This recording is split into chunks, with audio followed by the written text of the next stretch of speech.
Okay, picture this. It's 3 weeks before your GCSEs. You open your geography books, you look at the papers, and you think, right, I'll revise paper 3 last. It's the weird one.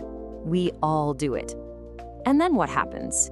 You walk into that exam hall and bam, you get hit with graphs you've never seen, questions about fieldwork you vaguely remember doing, and a huge decision-making exercise about some random development. And what's your first instinct? To try and remember facts that literally do not exist for this paper. So I'm going to tell you the truth about paper 3. The one thing that your teacher may not have spelled out quite this bluntly. Here it is. The key insight is this. You cannot revise facts for paper 3. You have to revise skills. This exam isn't testing what you know, it's testing what you can do with information you are seeing for the very first time. Now that is a completely different way to prepare, and that's exactly what we're going to do today.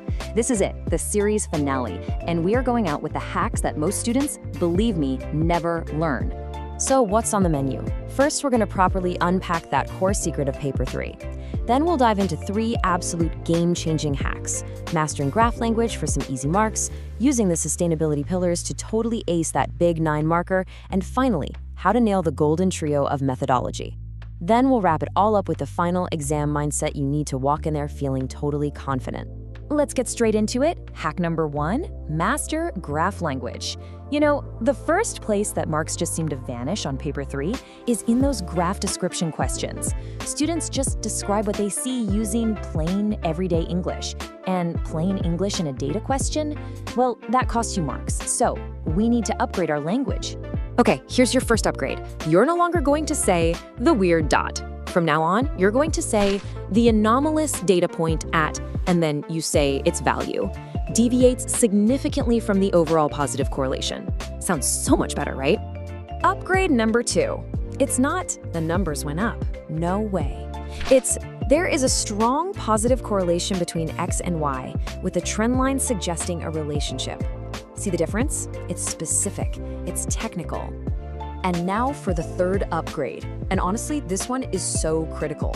You have to stop just saying, Site A had 45, Site B had 28. Instead, you need to say, Site A recorded values approximately 40% higher than Site B, suggesting a statistically significant difference. I'm telling you, the official examiner reports mention this exact point every single year. Students who just compare raw numbers, they get lower scores. You have to do the quick math, write down the percentage, you get the mark. Simple as that. Now let's move on to hack number 2, the sustainability pillars. This is all about cracking that massive 9-mark decision-making question at the end. Almost every student makes the exact same mistake here. They pick a side and they just argue for it.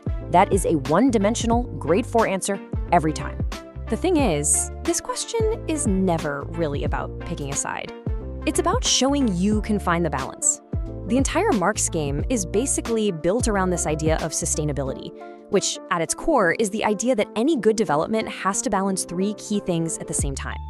And here they are. These are the 3 pillars you have to talk about. Think of it like a checklist. First, the economic pillar. Is it going to create jobs, bring in money? What's it going to cost? Second, the social pillar. How is it going to affect people's quality of life, their health, their community? And third, you've got the environmental pillar. What's the damage? Are we talking habitat loss, more pollution? You have to cover all 3.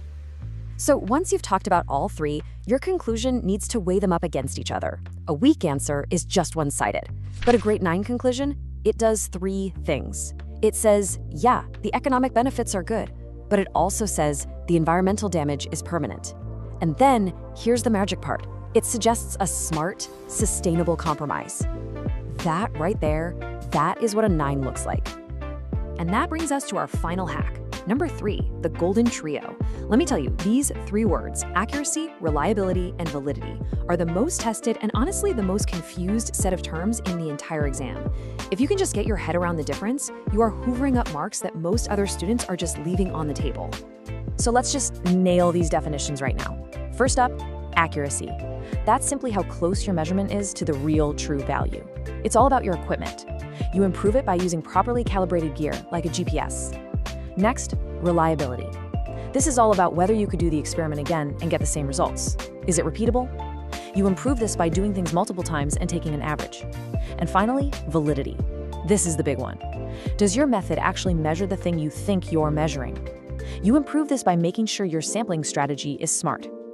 So here's the classic exam trap. The question says, suggest one way to improve the reliability of this fieldwork. And what does almost everyone write? Ask more people or take more measurements. It's so vague. It could mean literally anything, and it gets you 0 marks. So here's the deal. The examiner wants to see that you get the principle. A weak answer is vague, but a grade 9 answer is specific. It says something like, to improve reliability, stratified sampling should be used to get rid of the bias from only surveying in the morning, which makes sure the data is repeatable. You've got to use the proper terms: stratified, random, systematic sampling. You have to know what they mean. That, right there, is the difference between a grade 6 and a grade 9. So let's bring this whole thing home. Across 4 episodes, we basically built a complete toolkit. We've covered 12 hacks that work on every single paper, for every topic, and for every type of question. Remember, way back in episode 1, we learned that structure is everything. This stuff is your answers architecture. In episode 2, we hammered home that vocabulary literally equals marks. In episode 3, we figured out that human geography has its own language and you've got to speak it. And today, in this final episode, you've learned the biggest secret of all. Paper 3 is a skills exam. It's about anomalies, proportions, the sustainability pillars, and the golden trio. You can't revise for it with facts, but you sure can revise for it with these skills.